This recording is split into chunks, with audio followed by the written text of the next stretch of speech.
മഹാവിഷ്ണു തന്റെ ഇഷ്ടദേവനായ പരമശിവനെ പ്രതിഷ്ഠിച്ചതിന് ശേഷം കാലചക്രം വീണ്ടും ചലിച്ചുകൊണ്ടേയിരുന്നു. ഋതുക്കൾ പലതും മാറി മറിഞ്ഞു. ജനങ്ങളിലെ ഒത്തൊരുമ, സ്നേഹം, വിശ്വാസം പതിയെ അണയാൻ ആരംഭിച്ചു. തലമുറകൾ മാറുന്നതിനൊപ്പം മനുഷ്യരിലെ ചിന്തയിലും പ്രവൃത്തിയിലും വ്യതിയാനങ്ങൾ സംഭവിച്ചു തുടങ്ങി. നന്മകൾ അവഗണിക്കപ്പെട്ടു. തെറ്റ് ശരിയെന്ന് വിശ്വസിക്കുന്ന ഒരു ജനത വീണ്ടും വളരാൻ ആരംഭിച്ചു. ദൈവങ്ങളെ പോലും അവർ തെറ്റിന് കൂട്ടുപിടിച്ചു. നിരപരാധികൾ പോലും കാലചക്രത്തിന്റെ ഇരകളായി. എങ്കിലും മനുഷ്യരിലെ നന്മ കണ്ടെത്താനുള്ള ശ്രമം ദൈവം പിന്നെയും തുടർന്നുകൊണ്ടേയിരുന്നു. ഞങ്ങൾ പരിപ്പായി അപ്പന് മുൻപാകെ സമർപ്പിക്കുന്നു പുനഃപ്രതിഷ്ഠ.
ഞാനോ? അതെ, നിങ്ങൾക്ക് ഭ്രാന്തല്ലോ. ഞാൻ മനുഷ്യനാണ്. കണ്ടിട്ട് എനിക്ക് സംശയം തോന്നുന്നു. നിങ്ങൾ എന്ത് ഭ്രാന്താണ് പറയുന്നത്? ഞാൻ മനുഷ്യനാണ്. ഇട്ടിരിക്കുന്ന കണ്ട അറിയില്ലേ, ഞാൻ ഒരു പരമഭക്തനാണ്. ദിവസവും 2 നേരം അമ്പലത്തിൽ പോകും. ആ ഭഗവാനെ മനസ്സ് നിറയും. കമ്മീഷന്റെ ഒരു വിഹിതം ഭഗവാന് കൊടുക്കാനായിരിക്കും. ഞാൻ സത്യവാൻ, നാട്ടിൽ അറിയപ്പെടുന്ന ഒരു കോൺട്രാക്ടറാണ്. ധാരാളം ജോലി എനിക്കുണ്ട്. വീട്ടിൽ ഭാര്യയും 2 പെൺകുട്ടികളും. മൂത്തവളെ വിവാഹം കഴിച്ചയച്ചു. പാലങ്ങൾ പണിതും കെട്ടിടങ്ങൾ നിർമ്മിച്ചും കിട്ടിയ കമ്മീഷൻ മുഴുവൻ സ്ത്രീധനമായി കൊടുത്തു. ഇനി അടുത്തവളെയും ഇതുപോലെ കെട്ടിച്ചേക്കണം. അതിന് സഹായം തേടി ഭഗവാന്റെ അടുത്ത് വന്നതാണല്ലേ. ഭഗവാനെ, ഇതൊക്കെ നിങ്ങൾക്ക് എങ്ങനെ? എല്ലാം ഞാൻ അറിയും. അത് മാത്രമല്ല എന്റെ പ്രതീക്ഷ. സ്വന്തമായി ഒരു ലക്ഷറി റിസോർട്ട്, ഇപ്പോഴുള്ള കാറിനേക്കാൾ 10 ഇരട്ടി വിലയുള്ള പ്രീമിയം കാറുകൾ. ഇയാൾക്കെല്ലാം അറിയാം.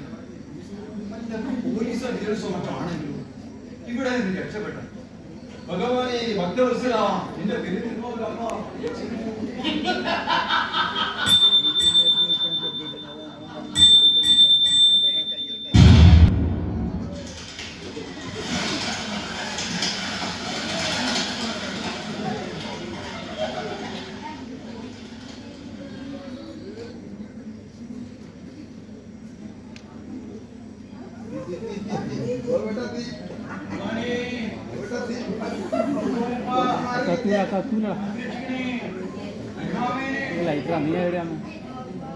മനുഷ്യനാണോ? ഞാനോ? നിങ്ങൾക്കെന്താ കണ്ണു കാണാൻ പാടില്ല? ഞാൻ ഈ ജില്ലയിലെ തന്നെ ഏറ്റവും പ്രശസ്തനായ ശാസ്ത്ര അധ്യാപകനാണ്. എന്റെ പേര് അവാർഡിന് ശുപാർശ ചെയ്തിട്ടുണ്ട്. ഓഹോ, സാധാരണ വൈകുന്നേരമാണല്ലോ അമ്പലത്തിലേക്ക് വരാറ്. ഇയാൾക്കൊന്നും അറിയില്ലെന്നു. ഇന്ന് ചതുർത്ഥി ദിവസമാണ്. ചന്ദ്രനെ കാണാൻ പാടില്ല. ചന്ദ്രനെ കണ്ടാൽ എന്താണ് പാപം കിട്ടും. ചതുർത്ഥി ദിവസം ചന്ദ്രനെ കണ്ടാൽ പാപം അപമാനം സഹിക്കേണ്ടി വരും. ഇതൊന്നും അറിയില്ലേ? ശിവ ഇല്ലത്തിൽ നിന്ന് അച്ഛനും അപ്പന്മാരും പറഞ്ഞു തന്നതായിരിക്കുമല്ലേ? ഇതൊക്കെ നിങ്ങൾ എല്ലാം ഞാൻ അറിയും.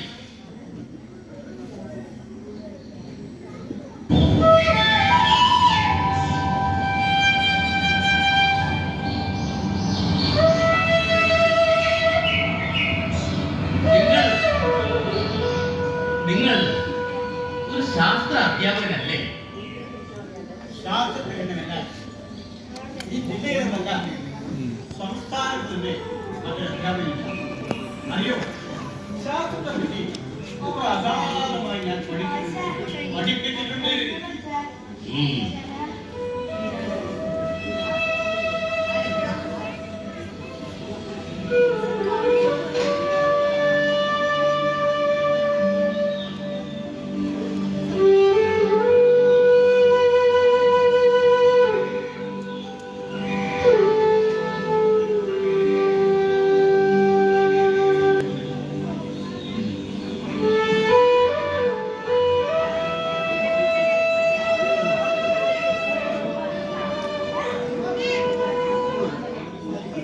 നിങ്ങൾ ഇതുവരെ പോയില്ലേ? ഇല്ല, നമ്മുടെ ബാലസ്വാമിയുടെ സമാധി സ്ഥലം ഒന്ന് കാണാം. സമാധിയോ? അതേ, സമാധി തന്നെ, മഹാസമാധി. അല്ല, നിങ്ങൾക്കറിയോ അതെവിടെയാണെന്ന്? ഒരു അലക്കുകലിന്റെ രൂപത്തിൽ. അലക്കുകല്ലിന്റെ രൂപത്തിലുള്ള സമാധിയോ? ഞാൻ ഇതുവരെ അങ്ങനെ ഒരു സമാധിയെ പറ്റി കേട്ടിട്ടേ ഇല്ല. ഓ, നിങ്ങൾക്കറിയില്ലേ? നട അടക്കാതായി ഞാൻ ഏതായാലും അമ്പലത്തിലേക്ക് പോയി. ആ, മാഷ് ഇന്ന് സ്കൂളിൽ പോകുന്നില്ലേ?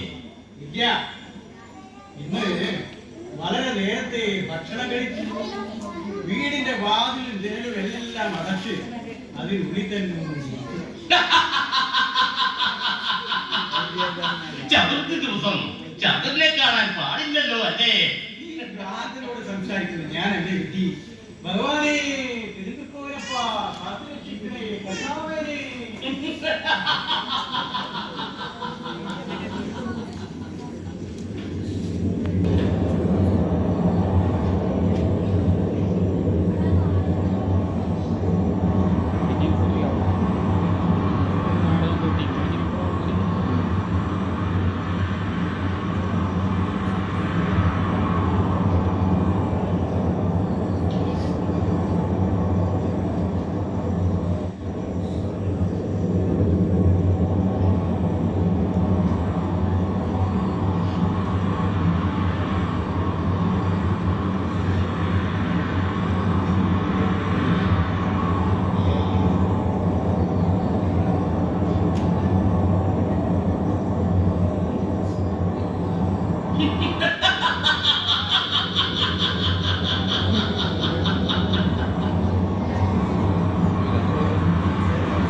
മനുഷ്യനാണോ?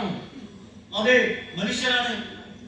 ഇന്നാട്ടിൽ ഏവരാലും ആരാധിക്കപ്പെടുന്ന പ്രശസ്ത സാഹിത്യകാരനും സംവിധായകനുമായ എന്നോട് മനുഷ്യനാണോ എന്ന് ചോദിക്കുന്നു.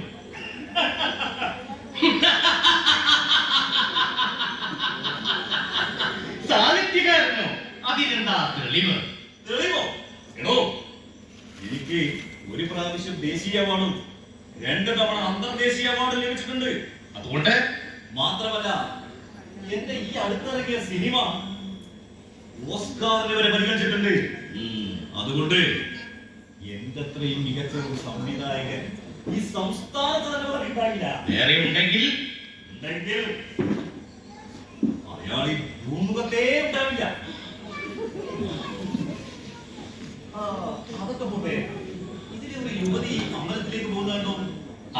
പോയിട്ടുണ്ട്. ഓഹോ, ഞാൻ എത്ര നേരമായി അവരെ കാത്തിരിക്കുന്നത് അറിയാം. അവളുടെ ഭർത്താവിനെ ഹോസ്പിറ്റലിലേക്ക് പറഞ്ഞയക്കണ്ടേ? അല്ല, ഇതൊക്കെ നിങ്ങൾക്ക് എങ്ങനെ അറിയാം? എല്ലാം ഞാൻ അറിയും.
അപ്പൂപ്പൻ എന്താണ് എന്നെ ഇങ്ങനെ സൂക്ഷിച്ചു നോക്കുന്നത്? മനുഷ്യക്കുട്ടിയാണോ എന്ന് ചെറിയൊരു സംശയം. അപ്പൂപ്പൻ എന്താണ് ഈ പറയുന്നത്? എനിക്കൊന്നും മനസ്സിലാകുന്നില്ല. അല്ല, ഈ പട്ടപ്പകല് ഈ വിളക്കം ധരിച്ച് എന്തിനാണ് എന്നെ ഇങ്ങനെ സൂക്ഷിച്ചു നോക്കുന്നത്? മോളെ, ഈ വിളക്ക് കൊണ്ട് നോക്കിയാൽ ഒരു മനുഷ്യന്റെ ഭൂതം, ഭാവി, വർത്തമാനം എല്ലാം എന്റെ കൺമുന്നിൽ തെളിയും. പക്ഷേ മോളുടെ മനസ്സ് ഈ വിളക്കിൽ തെളിഞ്ഞു കാണുന്നില്ല. അപ്പൂപ്പൻ എന്താ ഇവിടെ ഇരിക്കുന്നത്? ഇതിനു മുമ്പ് ഞാൻ ഇവിടെ എവിടെയും കണ്ടിട്ടില്ലല്ലോ.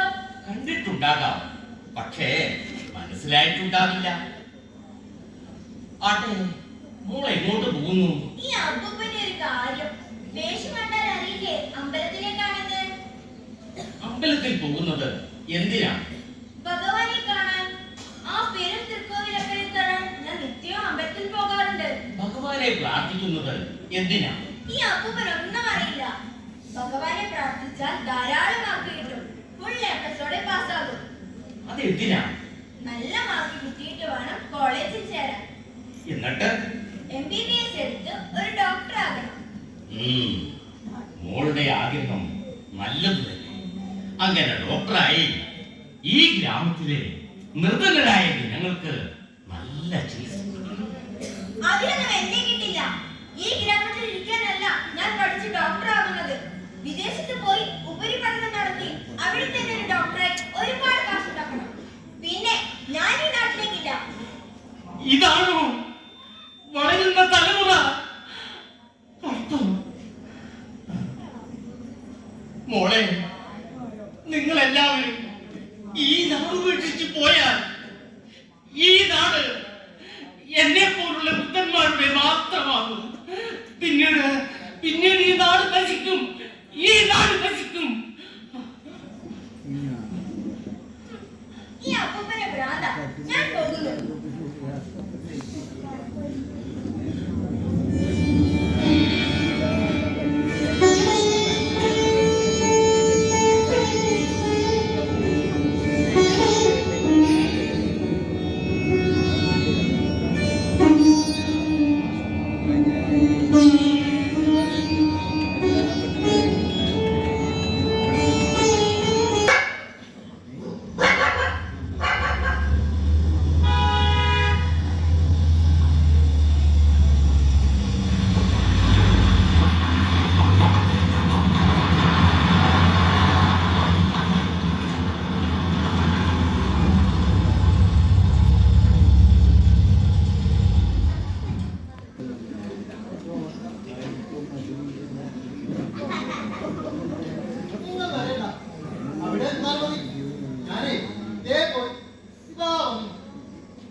പിന്നെ ബക്കറ്റ് വരുവാ നല്ലത്. റെസീറ്റ് ബുക്ക് എടുക്കണ്ട.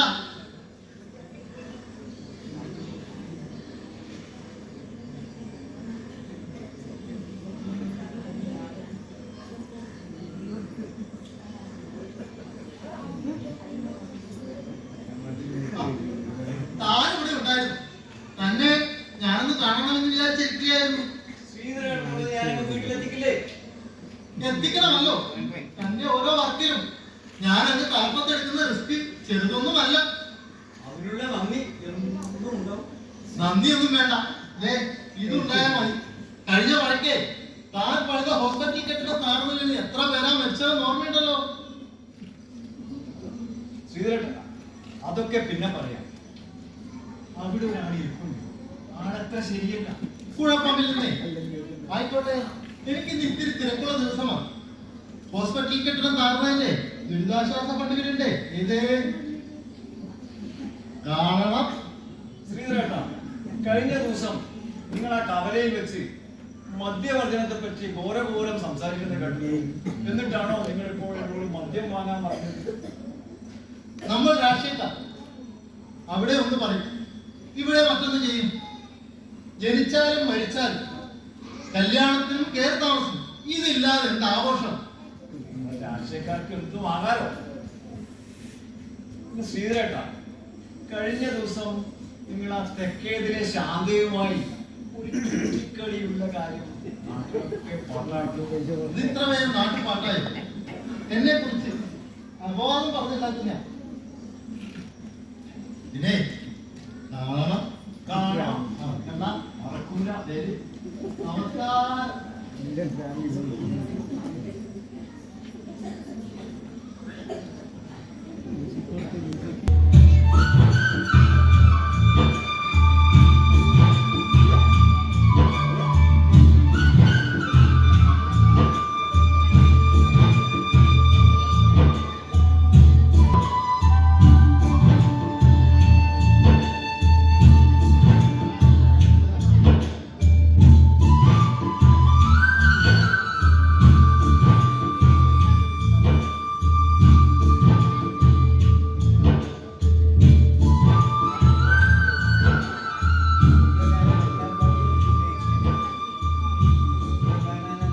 എന്താ വരാൻ ഇത്ര വൈകിയത്?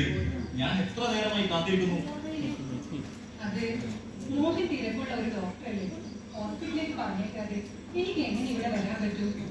രാവിലെ നേരം പുലർന്നാൽ തുടങ്ങും രോഗികളെ കൊണ്ടുള്ള ശല്യം. സത്യത്തിൽ അതൊരു വീടാണോ ഹോസ്പിറ്റലാണോ എന്ന് പോലും എനിക്ക് മനസ്സിലാകുന്നില്ല. വല്ലാത്തൊരു രോഗം തന്നെ. അതൊക്കെ കഴിഞ്ഞ കാലം. ഇനി നമ്മൾ പോകുന്നത് ആ സുന്ദരമായ എന്റെ സിനിമാ ലോകത്തേക്കാണ്.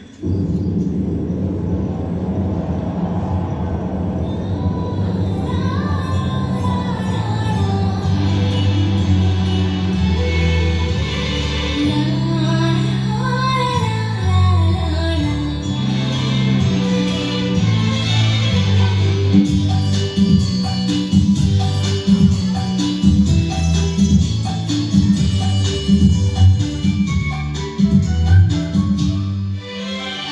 you.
നമുക്കൊരു ദോഷവുമില്ല. അല്ല, എന്താ ഈ കൊട്ടയിൽ പഴമോ? എനിക്ക് വല്ലാതെ വിശക്കുന്നു. ആ പഴയ തരൂ. ഇത് ഭഗവാൻ നേരിടാനുള്ളതാ. പൂജ തുടങ്ങിയിട്ടില്ല. ഭഗവാന് പൂജ, പഴം, ഇത് ഞാൻ എടുക്കുവാ.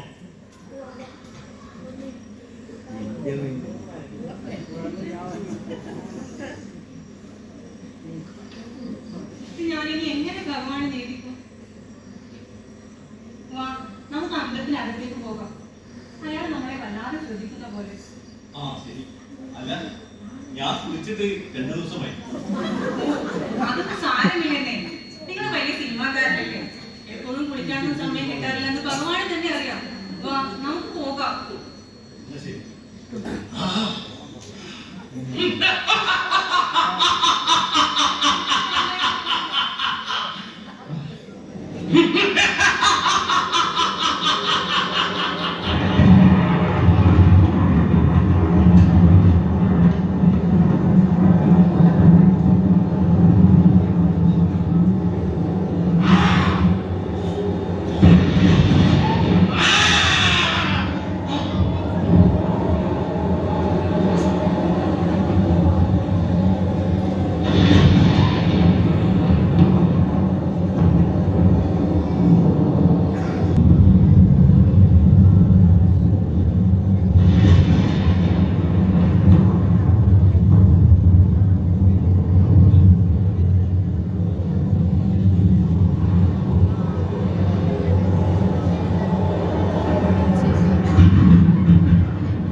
ഞാനൊന്നും അറിഞ്ഞിരുന്നില്ല.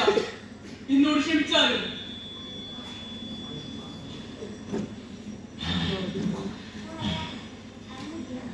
ഈ അമ്പലത്തിനകത്തേക്ക് നമ്മെ അന്വേഷിച്ച് പോയവർ ആരൊക്കെയാണെന്ന് നിനക്കറിയുമോ? സത്യസന്ധമായി റോഡും പാലവും കെട്ടിടങ്ങളും നിർമ്മിക്കേണ്ട ഒരു കോൺട്രാക്ട് ചതിയും വഞ്ചനയും മാത്രം ചെയ്ത് അതിൽ കൂടി സമ്പാദിച്ച പണത്തിന്റെ ഒരു വിഹിതം എനിക്ക് തന്ന് എന്റെ സഹായം ലഭിക്കുമെന്ന് ഓർമ്മിച്ച് പോയിരിക്കുകയാണ്.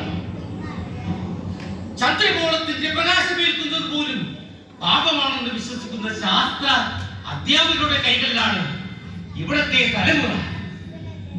സമ്പന്നരാകാൻ ഏത് നീചപ്രവൃത്തി ജീവിത മനുഷ്യവർഗങ്ങൾ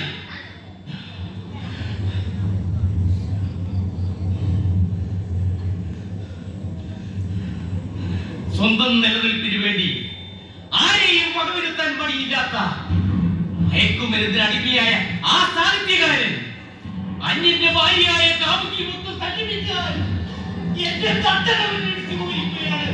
ഈ അമ്പലം ചുട്ടിയാൽ വെട്ടിയിറാക്കും. പ്രഭു, ശാന്തനായാലും അങ്ങ് ശാന്തനായാലും അങ്ങയുടെ കോപത്താൽ ഈ അമ്പലം മാത്രമല്ല ഈ നാട് മുഴുവൻ പ്രളയത്താൽ നശിക്കും.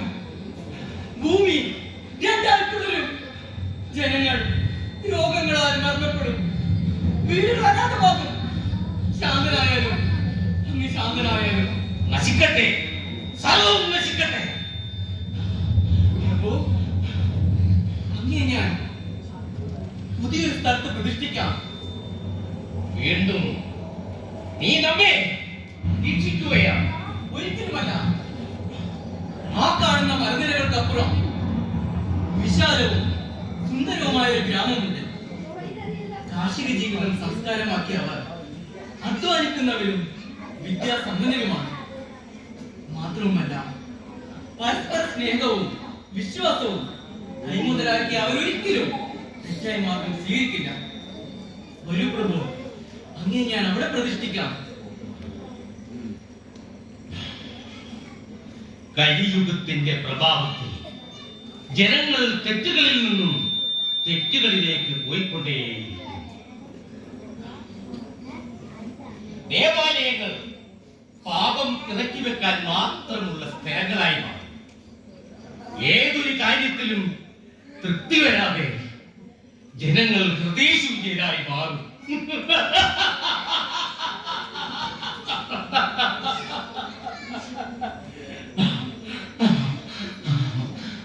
നാം ഇനിയും ഇതുപോലെ നന്മയുള്ള ജനതയെ തേടി പുനഃപ്രതിഷ്ഠയ്ക്കായി അലഞ്ഞുകൊണ്ടേയിരിക്കും.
यदा यदा हि धर्मस्य ग्लानिर्भवति भारत अभ्युत्थानमधर्मस्य तदात्मानं सृजाम्यहम्.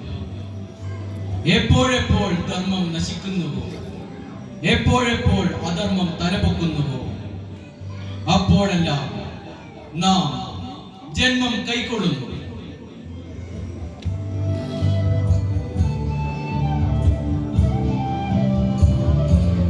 പുനഃപ്രതിഷ്ഠ ഇവിടെ പൂർണ്ണമാകുന്നു.